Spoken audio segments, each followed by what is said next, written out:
बच्चों का एडमिशन कहाँ कराऊं, समझ में नहीं आ रहा है। इसमें परेशान होने की क्या बात है।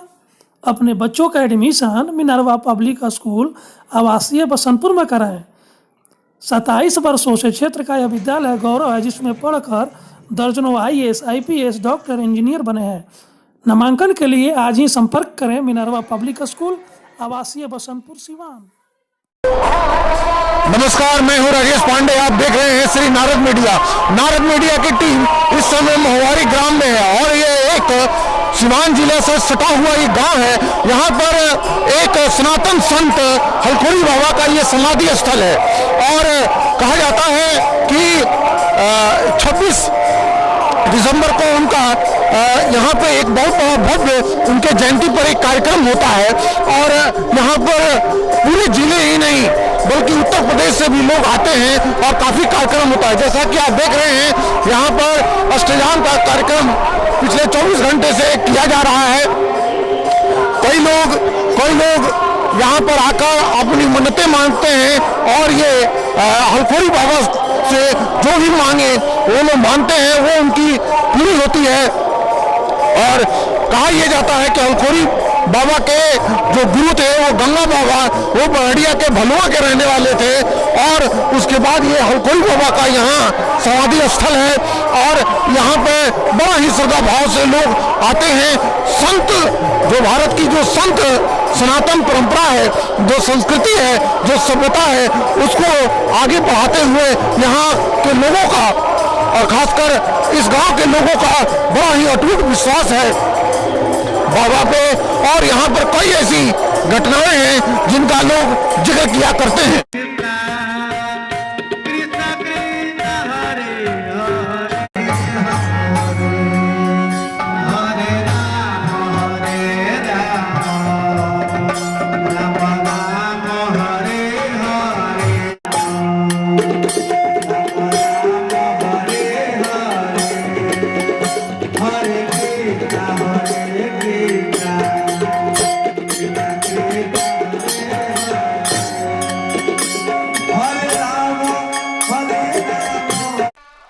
जैसा आप देख रहे हैं यहाँ पर गांव के कई बुजुर्ग लोग हैं जो लोग हलखोरी बाबा के बारे में उनको देखे हैं, उनको जाने हैं, उनको समझे हैं और अपने बड़े बुजुर्गों से उनके बारे में कथाएं सुने हैं, तो उनसे हम जानते हैं। ये बताइए हलखोरी बाबा के बारे में क्या जानते हैं? हम बताते हैं। हमारा हलखोरी बाबा, हलखोरी बाबा महा गृहस्थ थे। आप खेती करते थे, शाम करते थे, उसी में ईश्वर का भजन करते थे। धरती देखभाल हुआ और हमारा हलखोरी बाबा थे, देश में झंडा लहरा दिया बाबा। भजन किया, भजन से प्रभाव हो गया, दाम नगर सुख शांति हो गया। ऐसी तो बाबा थे, शिष्य हुआ नक्षत्र बाबा, नक्षत्र बाबा शिष्य हुआ रामधार बाबा। ये सब 5 मूर्ति थे। सबसे दूर महाराज थे नंदा बाबा और उन्हें ब्रह्मचारी जी थे, उठई में ब्रह्मचारी जी और मैडम थे। सब 5 सब मूर्ति एकदम महापुरुष थे। हमारे साथ पड़ोस के गांव के उखई के त्रिलोकीनाथ मिश्रा जी हैं, इनसे हम जानते हैं। हलखोरी बाबा का नाम बड़ा सुना गया है, जो संत परंपरा है उसको जीवित रखते हुए और यहाँ पे हलखोरी बाबा का बड़ा नाम, इनके बारे में कुछ बताइए। इनके विषय में तो हम लोग सुने हैं कि बड़े महासिद्ध पुरुष थे और सीधा सरल स्वभाव में रहते थे। मान मर्यादा का कोई फेर नहीं था। जाने के बाद चारों तरफ इतना शोर हुआ कि एक महासंत, महाज्ञानी जो ब्रह्म को प्राप्ति किए थे चले गए। जाने के बाद यहाँ भीड़ होने लगी। अभी बहुत दूर दूर से लोग आते हैं, मथा टेकते हैं, उनकी मनोकामना पूरी होती है। हम लोग भी आते हैं संत की दरबार में कि संत का की बड़ी महिमा है। वेद शास्त्र पुराणों में संतों की बड़ी महिमा है।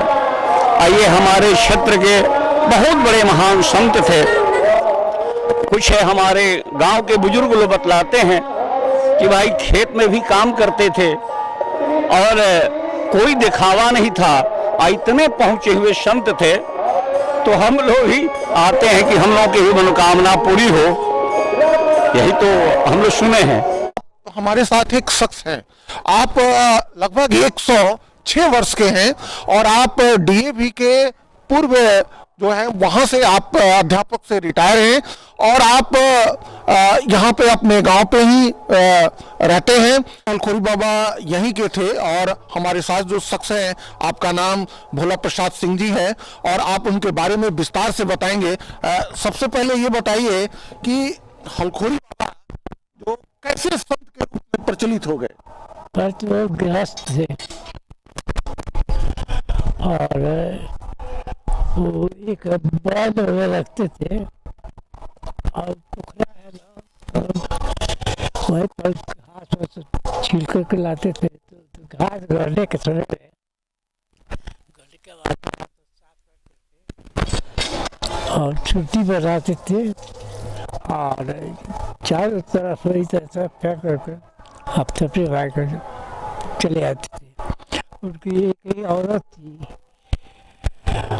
और इतने सूधी आदमी की क्या करें। आप देखिए इधर से उधर से दौड़ते हुए जा रहे हैं और उनकी औरत वहाँ पर मीनार जो है खत्म हो गया है, वो पानी लेकर के जा रही थी। उस समय बाल्टी नहीं था, खाली गगरी ठेस लग गया यहीं पर और दौड़ कर जा रहे थे, गिर पड़ा पानी, गगरी फूट गई। लेकिन बुढ़िया सारा भी रही कोई शिकायत वाली शिकायत करे जा गलती हो गई है जा। तो ऐसी उनकी औरत भी ऐसे ही थी, संत थी। एक बार गांव में आग लगा, गाँव बीच गांव में आग लगा, बहुत जोर से गाँव हलखोर को मालूम हुआ। तो वहाँ से तब वहाँ पर वो डेरा था बथार, वहाँ से आए और कुछ बर्तन तो पड़े और बर्तन जाओ, अब यही घर है ना, ये तो नहीं घर में ही आग रहेगा, आगे नहीं बढ़ेगा, जाओ। अब ठीक उसे जो चीज घर में लगा था ना वही जोड़ के खत्म। और हम लड़क पर मैं जाते थे खेलते, तो पूछते थे जो बउआ कहाँ पहला लगा, तो हम लोग बताते थे तो देखो राम गति देहु सुमति, हे राम आपको गति दो, जो सुमति बुद्धि दो। और एक जानते हो कोई मेरे क्या होता है, कोई मेरे कर्तव्य करो तब खाओ। सबको गुरुवार से गमन कर रहा है, घंटा बज रहा है, तो कह जाए सुर देख लो कटाए पकड़ा पार गई मैं पाप गई और सच में पका हुआ था, गिरा हुआ था।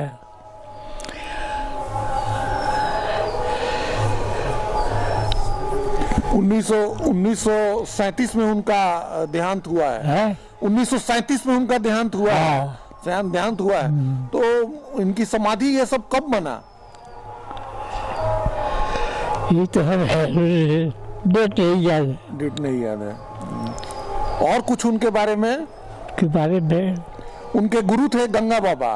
हाँ, उनके गुरु थे गंगा बाबा। हाँ हाँ, एक बार को वही कह रहे थे, एक बार गए थे या बस कहा है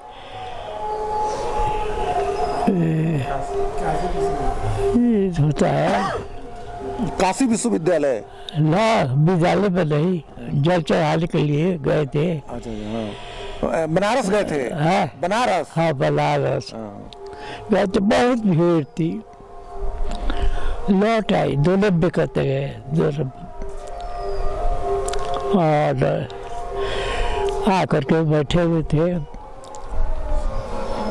तो एक संत आदमी पहुँचे उनके यहाँ, उनके पास, तो पूछे कहाँ अल्लाह बाबा?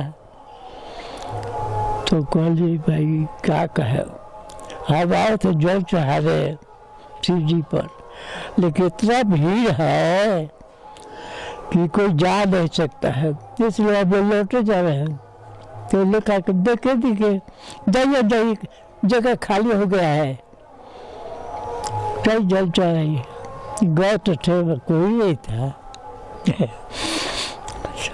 जैसा कि आपने देखा कि हलकोरी बाबा के बारे में भोला प्रसाद जी कितना अच्छी तरीका से बता रहे हैं कि एक पहुंचे हुए संत थे और बड़ा ही सामान्य व्यक्ति थे हलकोरी बाबा। इस तरह की कई कथाएं हैं उनके बारे में और तभी वो इतने संत के रूप में चर्चित हैं। कल यानी 26 दिसंबर को उनकी जो जयंती है, यहाँ उनके समाधि स्थल पे एक बहुत बड़ा मेला लगता है, जहाँ पर हजारों लाखों की संख्या में लोग सुबह से देर रात तक आते हैं और जाते हैं। शायद यही भारत की सभ्यता और संस्कृति की जो सनातन परंपरा है वो जीवित है।